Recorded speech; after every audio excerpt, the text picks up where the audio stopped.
Welcome to the 19th episode of the B Movie Club. This week we're going to be discussing the 1984 thriller Dreamscape, starring Dennis Quaid, Kate Capshaw, Max von Sydow, and Christopher Plummer. It's funny, over the last, since I've been doing this, people have suggested various movies. And I often grapple with, is this a B movie? Is it close to being a B movie? Is it a forgotten classic? The issue that I come upon is that there are a lot of movies that I enjoy and that I love, but that I'm not sure if they fit the criteria. Recently, somebody suggested Jaws.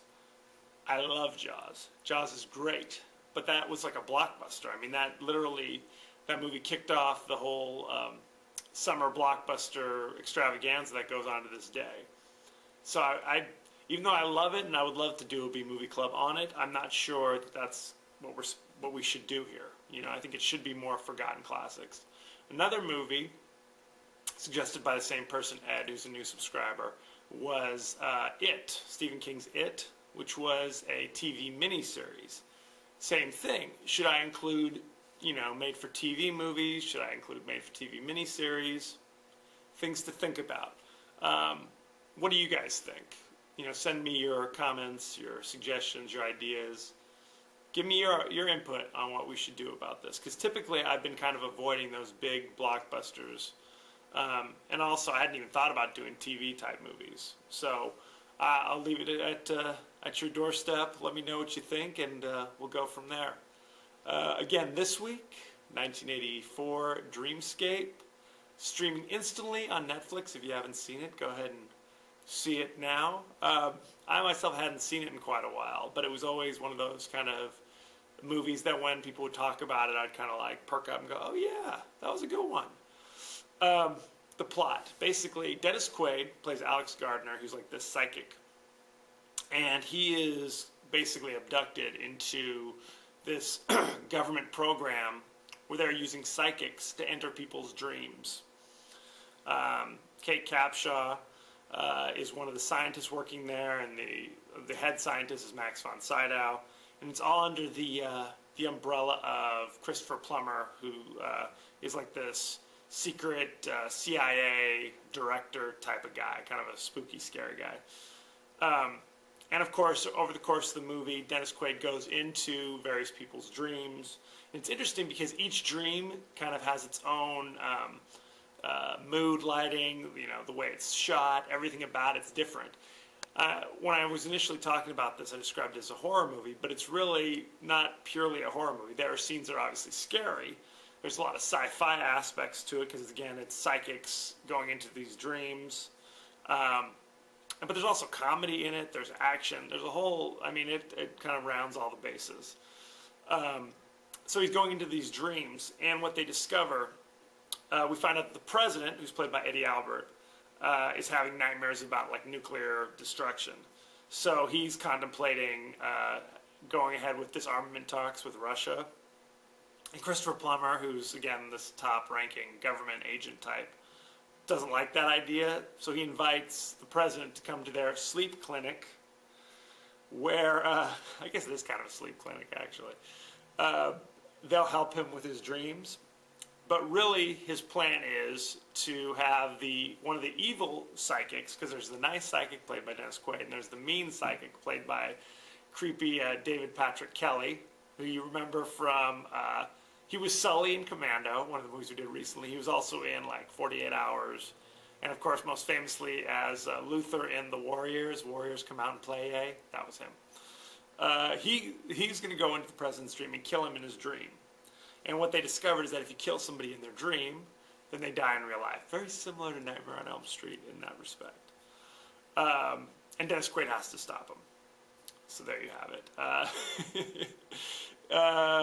There's a lot going on. Like I said, there's a lot of interesting plot twists. This is one of Dennis Quaid's, it wasn't one of his first movies, but it was one of like where he was the star of the show. I think he'd done like The Right Stuff the year prior. Kate Capshaw had done Indiana Jones and the Temple of Doom earlier that year, where she met her husband, Steven Spielberg. Obviously Max von Sydow has been doing stuff for 100 years. That guy, he's still in things. Guy must be 1,000 years old. Christopher Plummer as the evil government agent.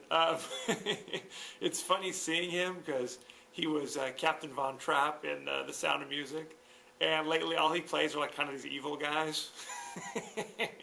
He's not singing a whole lot of Edelweiss these days. That's a Sound of Music reference. Thank you. Another movie I will not be doing on the B Movie Club. So you have that to not look forward to. Things about this movie. It still holds up. You know, like I said, the dream environments are really kind of cool. The production value is high. The only thing about it is that in one of the dreams there's this crazy snake guy who's chasing them around, and actually the snake guy reappears a few times. That is straight claymation. Okay? If they could go back and fix anything, if they could call George Lucas, that might be something they could do. I mean, literally, it was like, you know, something out of Clash of the Titans or something like that. Not their best work, to say the least. It was 79% fresh on Rotten Tomatoes, which I think is good. Again, if you haven't seen it, you see Dennis Quaid looking very 80s-ish, I guess. He's got the 80s hair and everything. He's ready to go. It's a good one. It's a classic. Still streaming instantly on Netflix. If you don't have Netflix, you need to rush out and get it.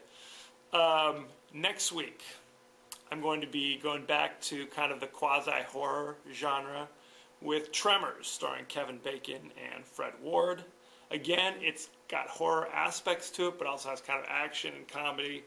It's a good one. A lot of people haven't seen it. If you haven't seen it, it is not streaming instantly, I'm sad to say. You will have to hit up the video stores if those things still exist, or get it from Netflix the old-fashioned way.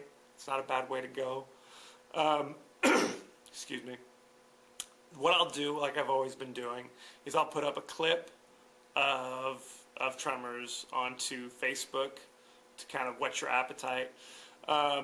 Also, you can send me any questions, comments, movie suggestions.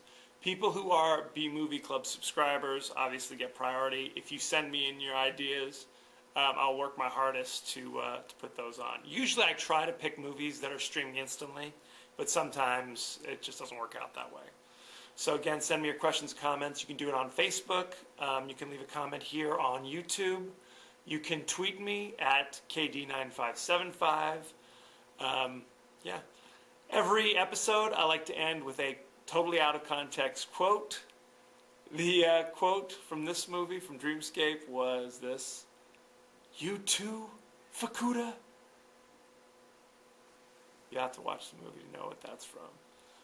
One of my favorite scenes.